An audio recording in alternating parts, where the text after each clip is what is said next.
Akata hindi makapaniwala na natalo si Didel. Didel babalik daw ng mas malakas. Jonas hindi pinansin si Mastapit ng isang taon dahil sa battle.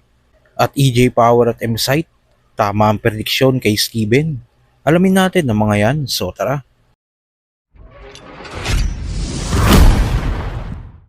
Dikit nga naging hatol ng mga hurado sa labang Didel vs Steven.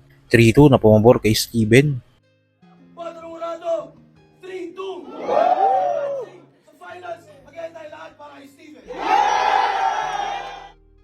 Matapos nga ang laban nila, agad napapost si Akata at tila hindi ito makapaniwala na natalo si Didel.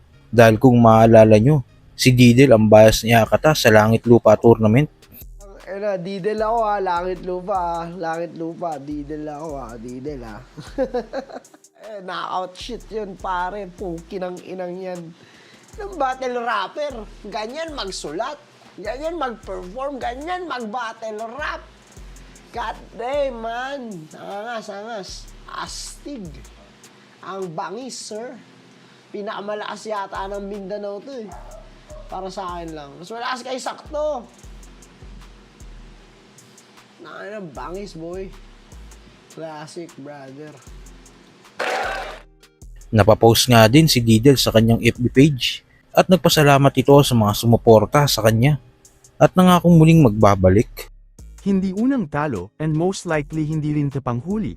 Stings like a bitch every time. Pero paano life goes on kasi may trabaho pa ngayong Lunes. Congrats Steven Lara my boy at salamat sa napakagandang palitan. Good luck sa finals bye.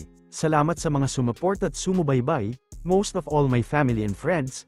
Isa kayo sa malaking rason kung ba't nagtagal ang apoy ko sa larong ito. At huwag kayo mag-alala, di pa tayo tapos. Sa Bisaya pa.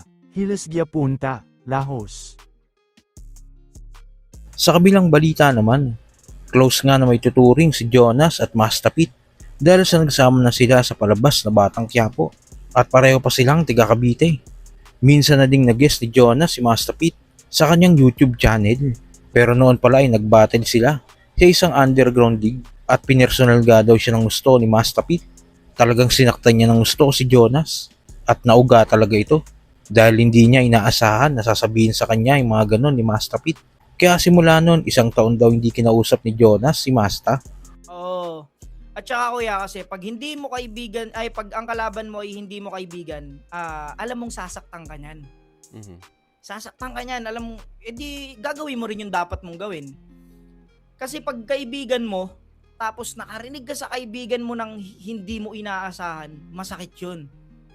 Sabagay. Nangyari na sa akin yun. Oo. Kaninong Nangyari battle? na sa akin yun. Nagkaroon ako ng battle namin ni Kuya Pitts. Master Pit. Oh. Anong sabi niya? Siyempre, idol ko si Kuya Pitts noon eh. Ah, Tapos, basta yung battle Pinersonal ka niya? Oo, nung battle namin nung gabi na yon, talagang puta hindi ko nakilala si Kuya Pitts. Tapos yung mga dala-dala kong lines nun is pang ano lang, pang may respeto. Oo, kuya eh. Tsaka idol ko kasi si Kuya Pitts noon sa kanta. Ah. Si Kuya Pitts talaga isa sa mga idol ko noon. Tapos yun, parang binatel niya pala talaga ako. Pero wala namang kumbaga, wala namang rules talaga eh. Sa battle wala namang rules eh. Dahil yun talaga yung mga ano. Pero, syempre, tangina nagulat lang ako. Talagang nagtampo ako no kay Kuya Pitts. Talagang, Okay. tampo talaga oh. Alam niya, nagkatampo ako. Siguro may isang taon din hindi kami nagkikibuan ni Kuya Dahil Pitts. doon sa battle na yon. Oo, kuya. Eh, Sobrang matampuin ka pala. Hindi, dun lang nung matampoy. Yun lang. Kasi parang hindi rin siya sa flip top kuya.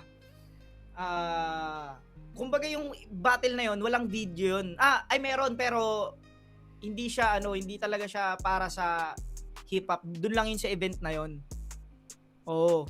Yung mga nasa looy kay Pitch, yung putang ina talagang para akong pinopompiang talaga. Talo ka nun? Personal. Hindi, ang nangyari kasi nun, wala naman siyang judge eh. So para siyang Ano nga lang, ang tawag nito? promo lang. Promo battle. Oo, promo lang. Tapos yun, parang, pero syempre, love na love ko si Kuya Pitts nun eh. Noong mga time yun, talagang sobrang ako sa kanya eh. Sobrang saludo ko kay Kuya Pitts nun eh. At sa huling balita, Bago nga mangyari ang labang Diddle vs Steven, nagbigay nga ng prediction dito si EJ Power at M-Side at tumama nga ang prediction ng dalawa dahil para kay EJ Power, si Steven ang mananalo samantalang si M-Side, ang tingin niya ay kahit sino pwedeng manalo. Ayoko questionin nga yung pagiging ni Diddle.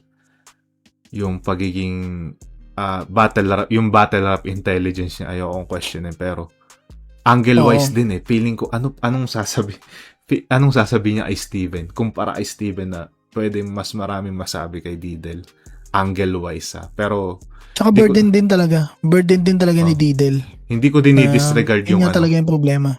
hindi ko dinidisregard naman yung pagsilip ng angle, yung pagsilip ng angulo ni Diddle, pero hopefully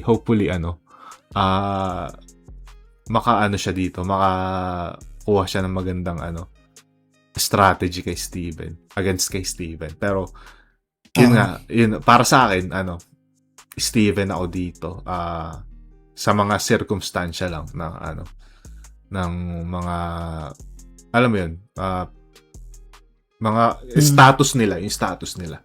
Yun. Pero para sa akin naman, sana ma-appreciate sila ng tao sa kung ano yung ihain nila na material. Sana ma-appreciate sila dun. Hindi yung parang hindi pa nagsisimula. Kumbaga yung mga tao may na agad, may expectation na agad sa kanila na pag hindi nakita yon, hindi na nila ma-appreciate, no? Minsan ganun nangyayari yun na yun nga, sana ma-appreciate nila as it is kung ano yung material ng dalawa dahil sigurado naman pinaghirapan nila yun. Kaya yun. And ewan ko good luck sa kanilang dalawa. So either way ka dito sa Diddle Steven, ako naman Steven. So yun, langit lupa. Pero tingin ko since mapapanood ko naman to ng live, tingin ko parang mga round 2 pa lang, parang medyo malalaman ko na kung sino. Parang after ng round 2, diba? Parang ganun. Unahan sila ng madalas parang ganun mag-uunahan sila dito sa vibe ng laban. And kung sino yung makakuha ng vibe ng laban, yung isa magiging ineffective. Feeling ko ganun yung mangyayari. Yun, kung sino makakuha ng Tsaka merong mga part na may mga part na kunwari, nasa kamay mo yung laban. Kunyari, ikaw huling banat.